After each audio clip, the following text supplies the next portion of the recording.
Hello students, আমাদের চ্যানেলে তোমাদের সকলকেই স্বাগতম। আজকের ক্লাসে আমরা ক্লাস 7 এর রায় ও মার্টিন 2025 প্রশ্ন বিচিত্রার ইতিহাসের ফার্স্ট সেমিটিভের 2 নম্বর মডেল স্কুলের প্রশ্নোত্তরগুলি করব। ইতিহাসের আগের মডেল স্কুলগুলির প্রশ্নোত্তরের ভিডিও তোমরা যদি দেখে না থাকো, তাহলে অবশ্যই আমাদের চ্যানেলে গিয়ে দেখে নিও। নিচে ডিসক্রিপশনে লিংক আমি দিয়ে রাখলাম। আর তোমরা যদি আমাদের চ্যানেলে নতুন হয়ে থাকো, তাহলে চ্যানেলটিকে সাবস্ক্রাইব করে পাশে থাকা বেল আইকনটি অলে প্রেস করে রেখো। তাহলে পরে ক্লাসের ভিডিওগুলি আমি আপলোড করলেই তোমাদের কাছে নোটিফিকেশন পৌঁছে যাবে।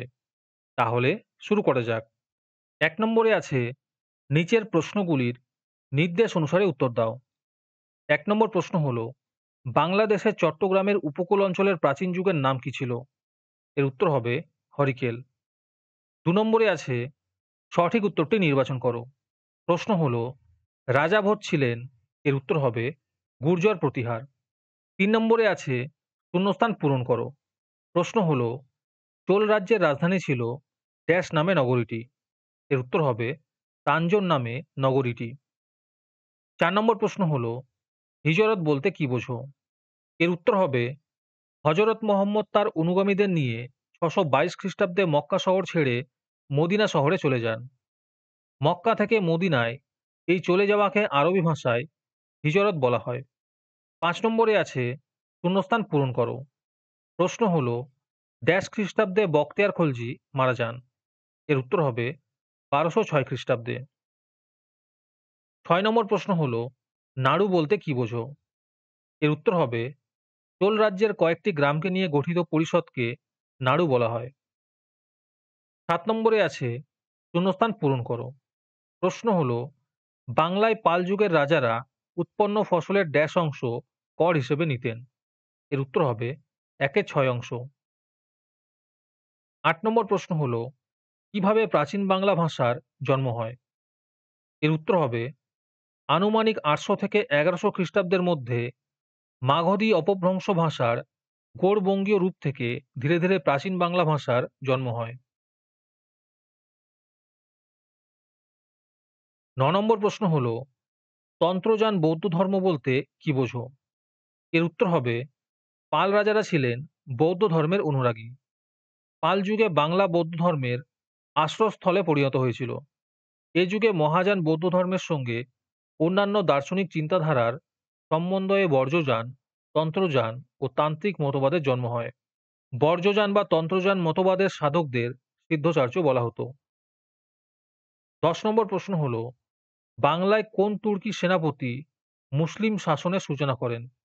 এর উত্তর হবে বখতিয়ার খলজি।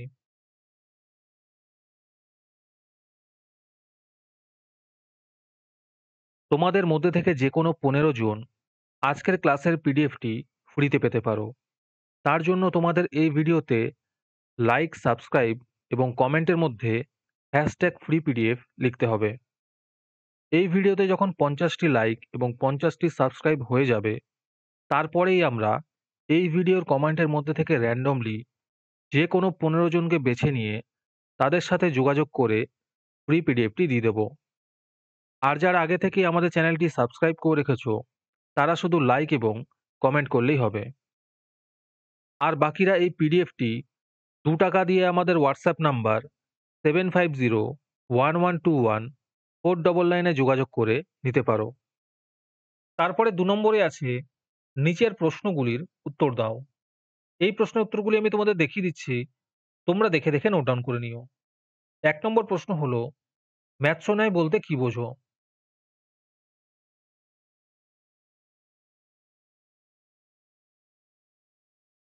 ২ নম্বর প্রশ্ন হলো, রাজা বল্লাল সেন স্মরণীয় কেন?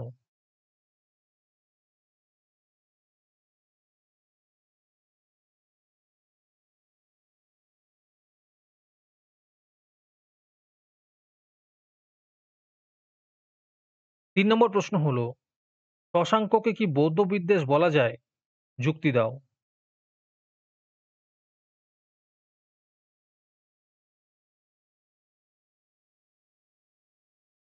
৬ নম্বর প্রশ্ন হলো, ভারতে প্রথম মুসলিম আক্রমণকারী কে ছিলেন? আর তার সাথে আছে তিনি কিভাবে নিজের অধিকার প্রতিষ্ঠা করেন? ৫ নম্বর প্রশ্ন হলো, চর্যাপদ কি? এর রচয়িতা কারা?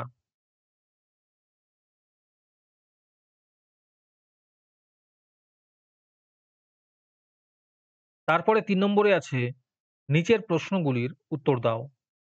যেকোনো দুটি করতে বলেছে। ১ নম্বর প্রশ্ন হলো, বাংলায় পাল ও সেন শাসনের তুলনামূলক আলোচনা করো।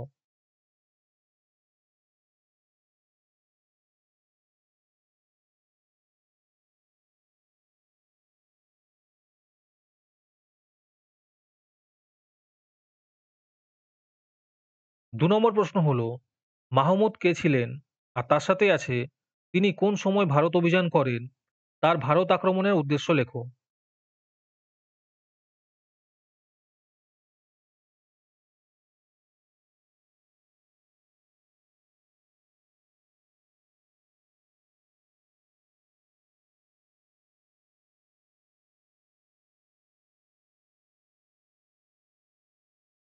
৩ নম্বর প্রশ্ন হলো, পাল ও সেন যুগের বাংলার সংস্কৃতি ও ধর্মবিশ্বাস কিরূপ ছিল?